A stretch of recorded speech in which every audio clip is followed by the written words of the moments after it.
had an instance where, you know, one minute I was completely coherent as I am now, and the next minute I would be almost like waking up, but it was like I never went to sleep. And you know, my phone was taken from me, and you know,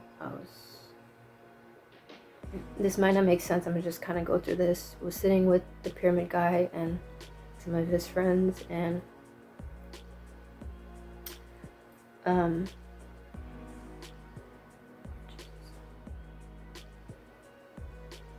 sitting with the pyramid guy, some of his friends, and kind of coming out of sleep, but not ever having gone to sleep, and realizing my phone had been taken, and you know, then being told, "Oh no, you gave me your phone. You gave us your phone," and that kind of situation. And there was another situation where I remember him talking to me and saying, you know, sometimes we're just talking and you just fall asleep. And like, I don't, like, almost like I blacked out like right after he said that, but it's like you never go to sleep, like you know. So I know some things happen there, but again, when you don't have any proof, people don't really want to hear what you have to say. But those of you who have actually experienced this, y'all know what I'm talking about, and y'all know that I'm not lying. And I would often just be like, because I was always high, I was always smoking. I just contributed that to, you know, being high. Like, okay, maybe I did doze off for a minute or something like that. Because, you know, when you smoke marijuana, you know, you kind of fall off to sleep, but you remember that you fell off to sleep. Like, that's kind of how I knew, like, okay, this is different. Like, something else is going on here. All sorts of other things went on. But I know that I was drugged and raped. I'm not even sure how many times. I know some women might think, well, how do you not feel something down there and da da da da da. One thing I will say, the pyramid guy and I were often very intimate. Yeah, y'all ladies, y'all know what I'm saying. He became darker, and I remember losing so much weight, and by the time I came back to California from New York, I weighed about 90 pounds. Extremely unhealthy. But the night I left him, I felt something. Like, I was already feeling like, Father God, someone out there, I need help. You know, this can't be all that there is to life. I had stopped doing escort. So I guess in his mind, I was more of a leech, or, you know, someone that just after or with him because of money. The night I got ready to leave him, I felt something pull on me. Like, okay, get up. That's what I heard. I heard, get up. And I was kind of like, what? You know, like, no, I'm just hearing things. But then I felt it stronger, like something like, get up. And I got up.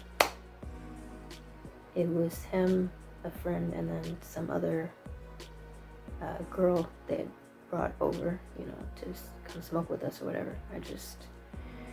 I got up and I didn't even know where I was going. Words came out of my mouth and I was like, okay, I'm gonna go down to such and such restaurant to use the restroom. We would often go to this, there was a White Castle, okay. We would go to White Castle and have food there, whatever, and you know, use the restroom, whatever. And like I said, I was never actually indoors anywhere unless I was at the motel. I was either at the motel with clients, or we would be hanging out at parks or walking in parks, walking the neighborhood, or traveling on the bus.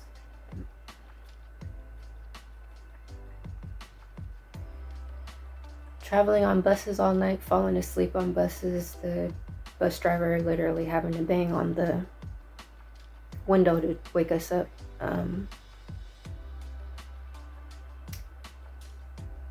I'll share someone had left a bag of food. I don't know who it was. It was on a bus stop we'd often stopped at, and it happened maybe 2 or 3 times, and there was nothing wrong with the food. Thank you to whoever that was, because yeah. But anyway, beside all that, often be traveling all night, literally all night,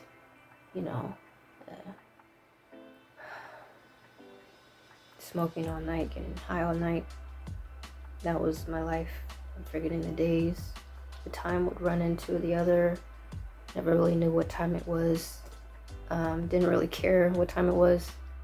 So I left him. I passed by that White Castle as I was leaving, and I just was like, God, I don't know where I'm going. And I was just walking the neighborhood, and I remember about an hour I was walking like in the same sort of neighborhood, and just fear was all on me, but at the same time it was just like something, a little piece of light or something was in me, like, okay, we're just, you just gotta keep going. And I was like, okay, God, like, I've been walking in the same direction for an hour now. Like, what am I gonna do? Where am I gonna go? Actually, you know what I'm gonna do? I'm gonna have to do a part 2 because it is 1:07 and I have to get to my cleaning appointment by 1:30, a few minutes before necessary, and I have to change and all of that. So I'll just say thank you so much for watching this first part. And, the story's gonna get kind of interesting from there, and then I also want to show you guys something I don't ever show anyone. Only my mother has seen this before. So I thank you guys again for watching. I hope so far what I've said has encouraged you or made you see things a little different. Not everyone who gets into stripping or the sex industry, I guess you can call it, which includes stripping, escort, and being in pornography. They're not all bad people. They're just broken. That's literally what it is. That there's nothing that Jesus can't fix. He is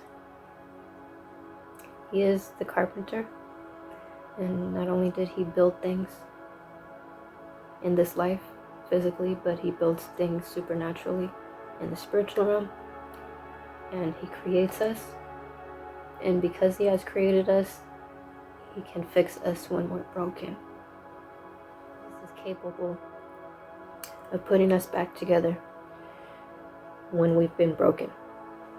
And I thank you guys, and I'll see you. Okay, hey everybody, it's Realist again. I'm back to try to do as most as I can of part 2 of my testimony.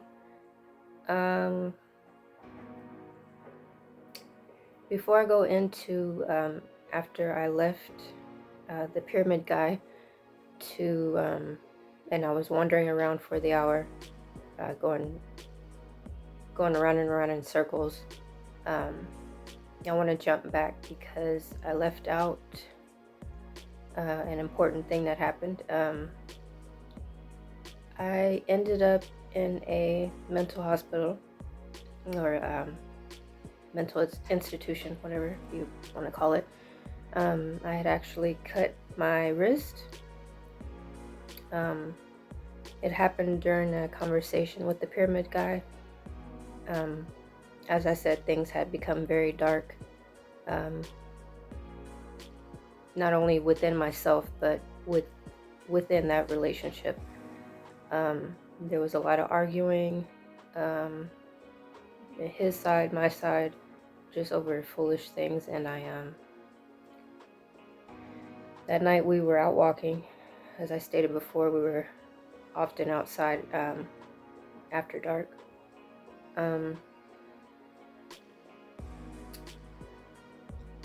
I forget what the argument was about. It was over something stupid. And he said to me something along the lines of, I feel like you're trying to cut me out of your life. And I was like, oh, I'm trying to cut you out of my life. And then I sliced my wrist.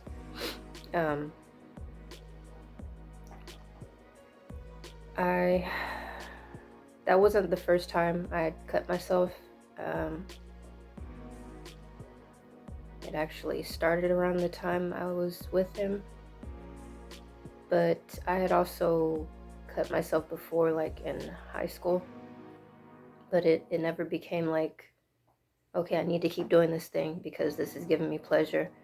But once I was in this relationship with him, and after things became dark, then I started to cut more. I wanted to show you guys my scars, but okay, I have a little light here. So, and mind you, this is the first time I've showed anybody other than the pyramid guy. He saw them, and my mother. And so yeah, these are my scars. I don't know if you guys can really see that. They've lightened up a lot. Might just be better if I do a picture, but they're all along my arm here. I think you can see it like that, yeah. And then this one was the one where I was talking with the pyramid guy, and I cut myself, and I started bleeding like crazy. And he was like, "Oh no, we gotta call the ambulance." And I was like, "No, it's okay. Like, I can take care of it." Meanwhile, the blood is like coming out of my arm. I was very, like I said, very lost and out of it. Like, certain things didn't really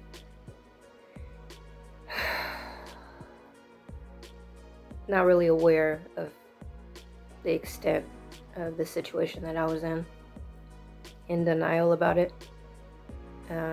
Actually, I feel as though I went in the ambulance, and I remember going to the hospital, and there was this lady sitting at the desk, and she just kept giving me this sort of like mocking, smiling sort of look, like, "Oh, you cut yourself? You must be crazy," like that kind of look. And then she was asking me something, but it was, I could tell that she didn't care at all. Like, it was just to make it seem as though I was crazy.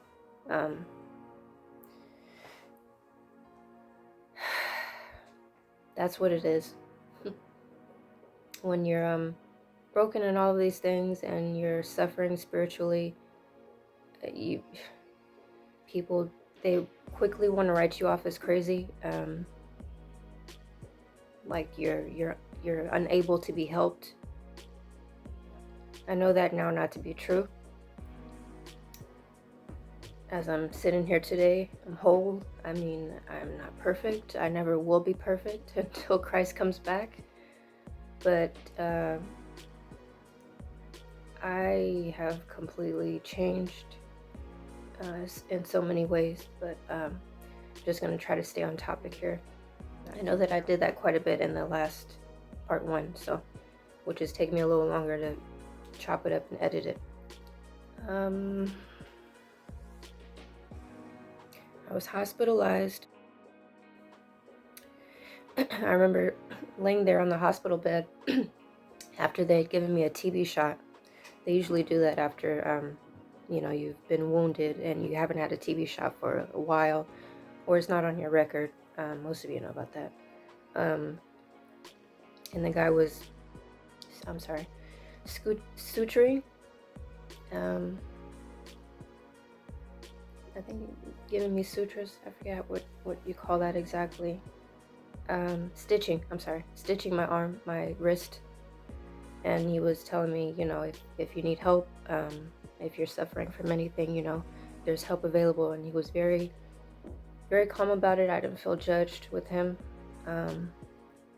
But still, I was in denial. And it was, my arm was patched up. I went back to my normal life of darkness and nothing with this pyramid guy. And we got into another argument. And I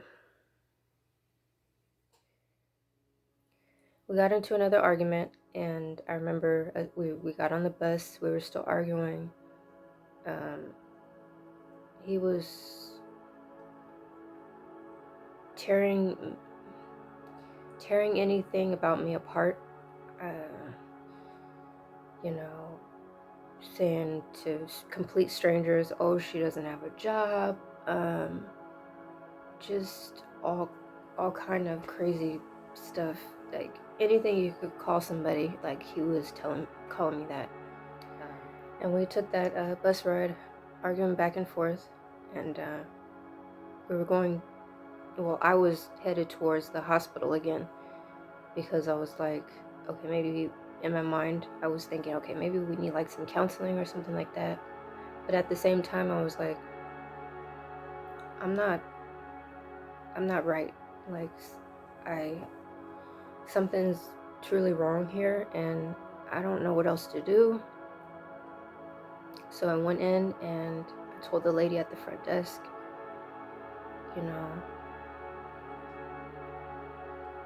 that I need counseling. I'll say this. I told her that I needed counseling, or we needed counseling, I and the pyramid guy. And she had this look on her face like she knew there was more to the story than like me just saying that. And meanwhile, he was still trying to argue with me back and forth in front of this lady. And she just had this look on her face. And then I went in the back and I was talking to some guy. I don't want to call him a nurse or whatever you would say. He asked me some questions. And then I believe I was transferred, over. Anyway, I told someone, I'm not feeling well, like I'm feeling dark. I've been cutting myself. And I wasn't thinking like, oh, they're gonna admit me into, a mental institution or the psych ward, which is where I stayed the first night. Stayed in the psych ward. I remember it was so cold in there.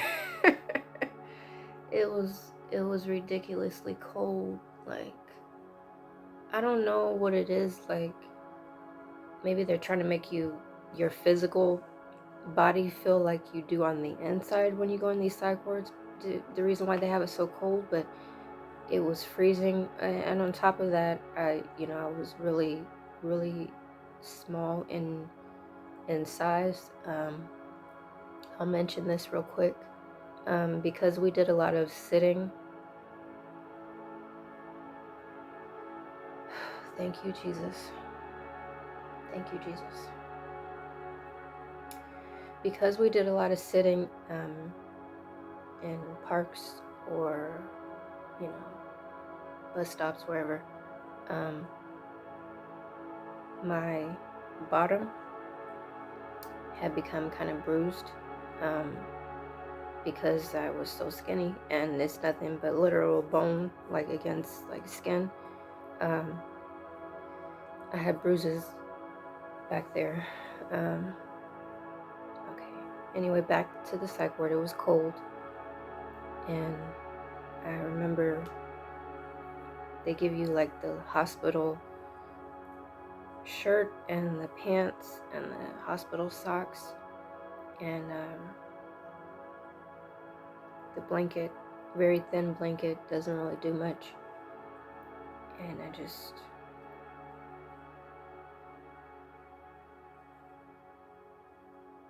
Like, I couldn't believe I was there. Um, I could hear other conversations from other patients, just different things, and about them hearing voices. And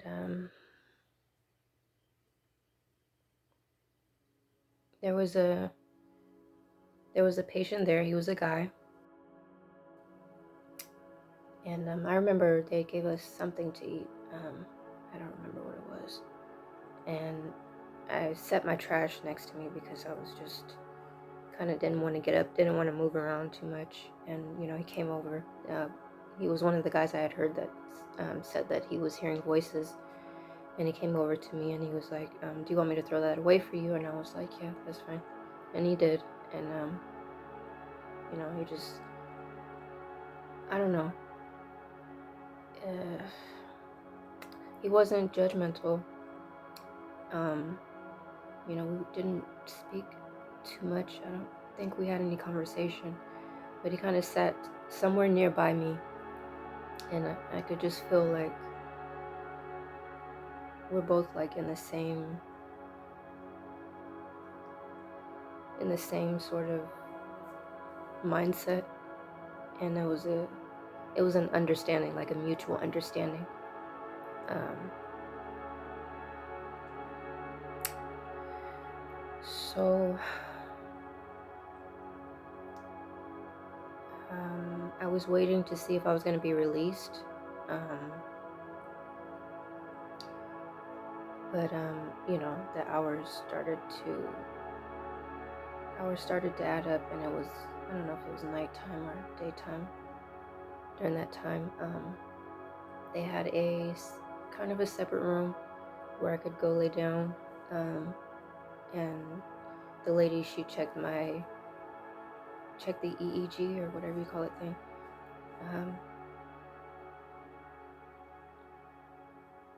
That was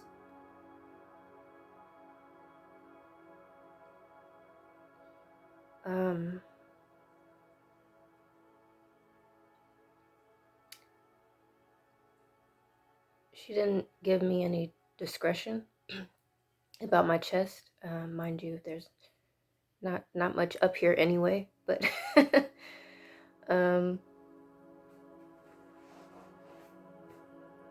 didn't give me much privacy about that. She just kind of just opened my shirt and then and I said something to her. I was like, you could at least cover me up. And she just had this dark countenance about her, like, whatever, like, you're in here, you don't matter. So that was something. She left. They turned the lights off. Well, they did another one of those interviews. If any of you have ever been in a psych ward, they ask you pretty much the same questions, like,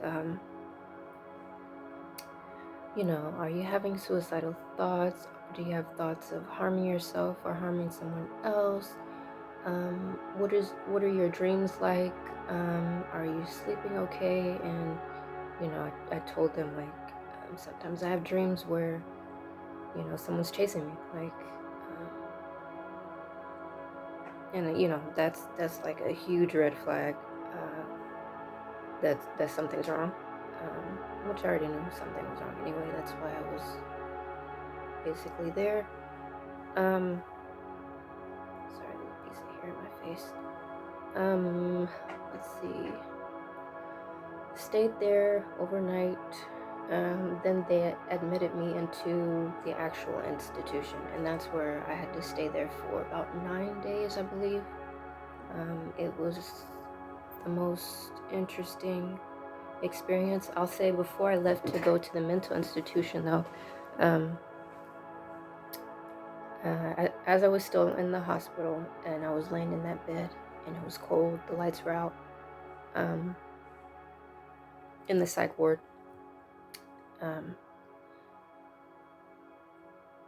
I began to cry out to God, and I was like, God, I don't know what I'm doing here. I don't even know how I got to this moment. But I need your help. And There's this song by the Mississippi Mass Choir. Um,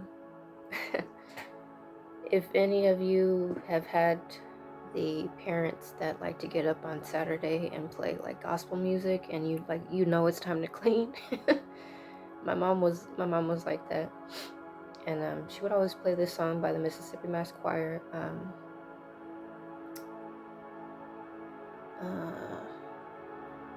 My soul says yes, and I know it was God because all this time through my life, the song never came up in my spirit. It never like came to my mind like some other songs would.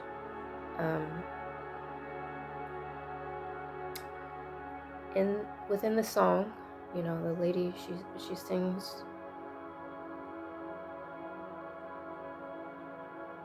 you feel the spirit in her voice.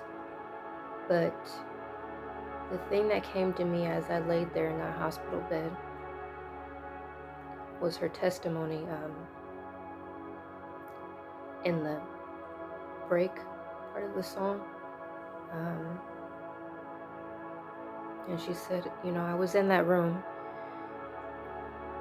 that they had me locked up.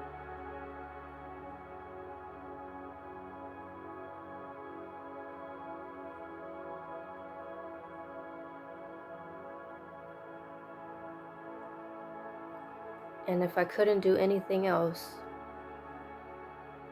I went down on my knees and I said, Lord, help me please, help me please. And the Lord gave me my joy back. He gave me my peace of mind. He gave me my happiness, and He gave me love. That part of her testimony, right when she says that, it hit me, and I was like, God, like if I can't do anything else right now. Like I'm unable to help myself because I don't know what's happening with me. Help me, please.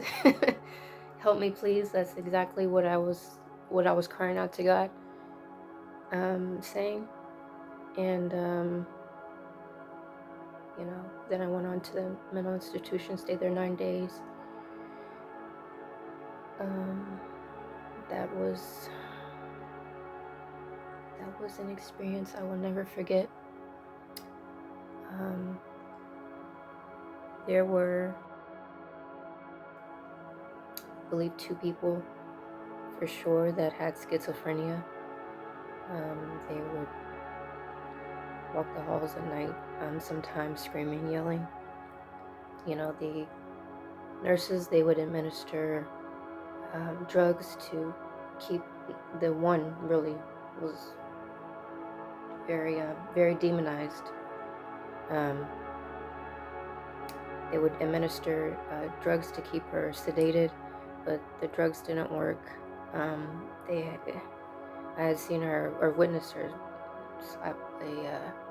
assault a doctor.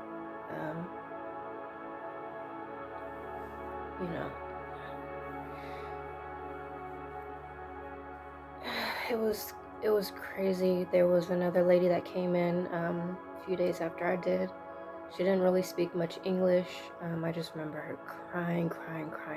Like she never stopped crying. Her eyes were just swollen from crying all the time. And another one of the patients there. This was an all women facility. Another woman there.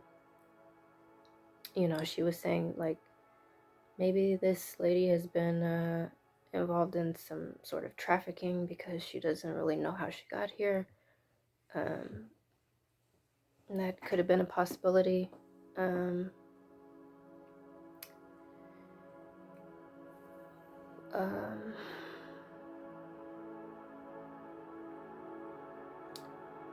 Heard different stories. There were older women there. There were women about my age there.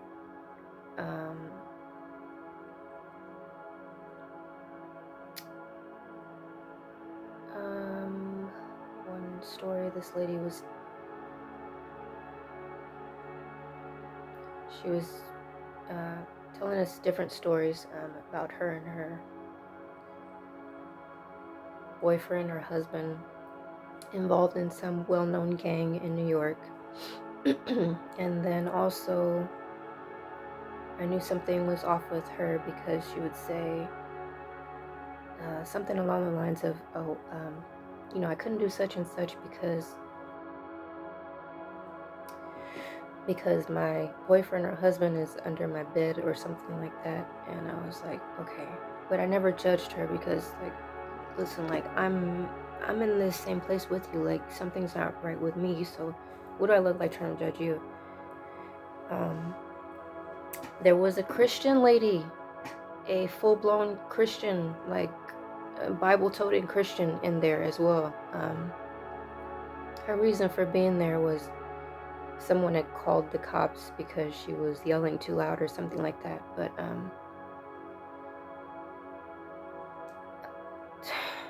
the religious spirit was, now I know, the religious spirit was all over her. Like it was crazy. Like, we would be watching TV and all of a sudden she'd come over and just turn the channel, like, didn't ask anybody, like, oh my goodness. Not to say like that's the worst thing a religious spirit can do to somebody, but it was a, a number of things she kept doing. And I was thinking to myself, like, okay, you say you're a Christian, but nothing in the way that you've been acting, and I've been here a few days now, like, is showing me like you're a Christian. But I didn't know what it meant to be a Christian anyway, not a real one. And then there was also an older lady there. I remember we were having breakfast. We'd all have our little groups where we'd, feel comfortable sitting together, eating. And, they have those plastic, am I saying this right? They wouldn't give us plastic knives for the obvious reason I remember I couldn't comb my hair. If I wanted to comb my hair, I had to stand in front of the nurse's desk or station, whatever. That was something. But my hair was falling out. I used to have hair almost to my waist, but because of stress and stuff, it just kept falling out, and I wasn't taking care of it anyway. So,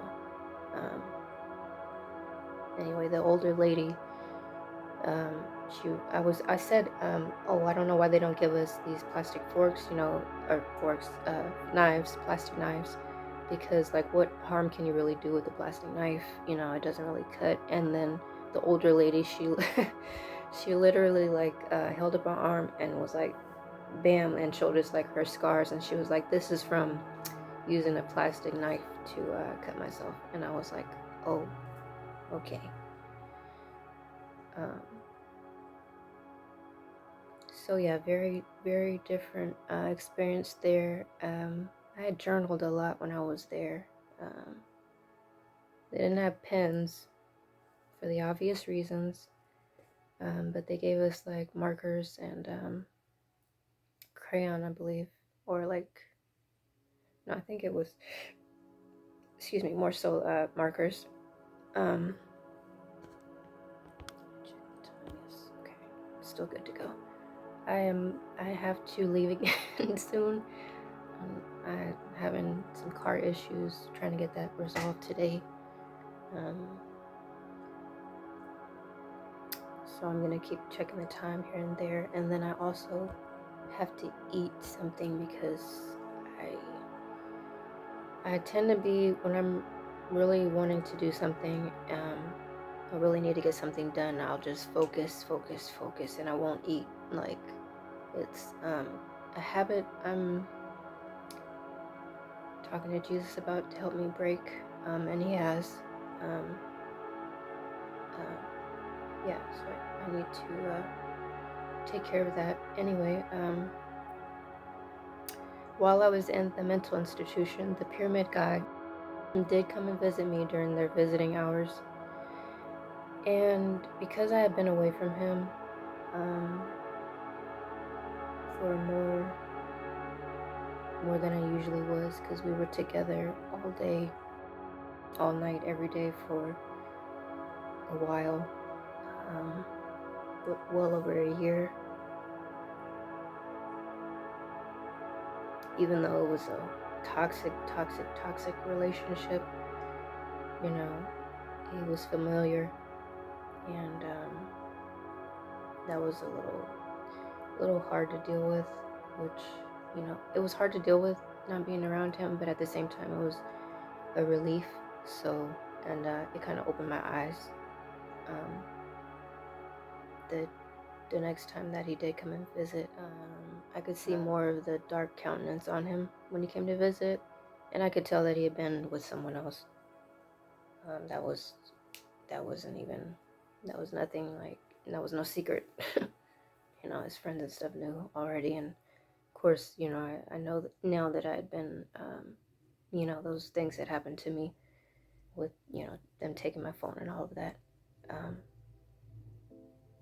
think this is another plane flying over, so one second. Okay, so eventually I was released from the mental institution. Oh, I forgot to mention this. I don't know if I'll keep this or not, but there was this book. Oh goodness, I can't remember the name of that book. It started talking about God, and it was very new agey, but I just started to think about things more on a spiritual level, and it gave me some sort of peace. I want to say that it mentioned Jesus, but it didn't really, and you can't really explain Jesus sometimes in a book. I mean, people do a very good job of it, but it's really, nothing really can grasp all that Christ is. Even after you know, decide to follow him and lay down your will, your life to him, surrendering to him, is very hard to explain. Christ, it has to be a personal experience. That's why religion will never show you who Christ truly is. You have to experience him for yourself, by yourself. It's very, very important that you have your own personal relationship with Christ, so that he can show you who he is. We are all individuals. We're all different. So it's only right and it's only fair that the God that created us wants an individual, unique relationship with each and every one of us. No relationship with Christ, with anyone, is going to look the same as it is between you and him, or I and him. There will be similarities in terms of, you know, we'll experience peace, joy, love, patience, trust. We'll have faith. We'll have a deep faith that really can't be shaken, even in stormy times, spiritual storms. But you're no longer alone. You no longer have that sense of you're alone by yourself dealing with things. You're always aware. Once you get in a relationship with Christ, you're always aware that he's there and he's ready to take on. That's why he always says cast cast your burdens on me. Give me all your worries, all your doubts, all of that. Give it to me, because I can handle it, you know. Yeah, so I just wanted to say that real quick.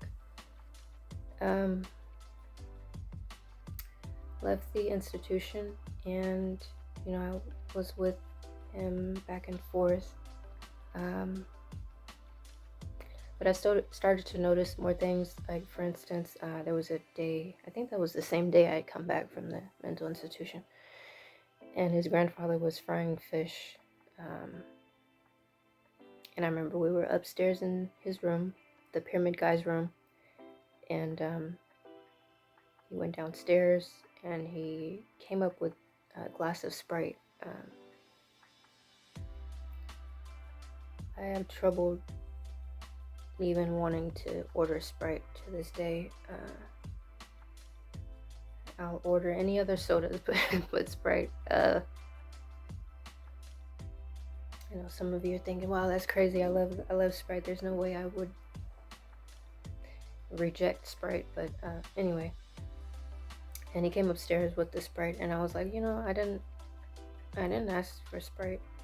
And he got so, like, defensive, like, I don't know. I feel as though he put something in there, and that's what made him so, like, upset about giving me not taking the Sprite that he given me. We were headed back to the park, and